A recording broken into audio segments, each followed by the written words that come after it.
Let us see how you can connect your PhonePe Payment Gateway to the payments ecosystem. On the left hand side, click on Payment Gateways.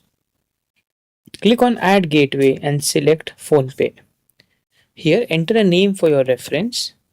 Now you require PhonePe's merchant ID, API key, and index. Go to your PhonePe dashboard. On the left hand side, go to Developer Settings. Copy the merchant ID from here and paste it here. In the API key, you can get the API key from here.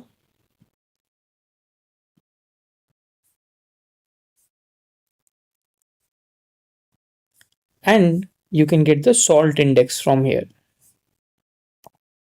After this, click on Save.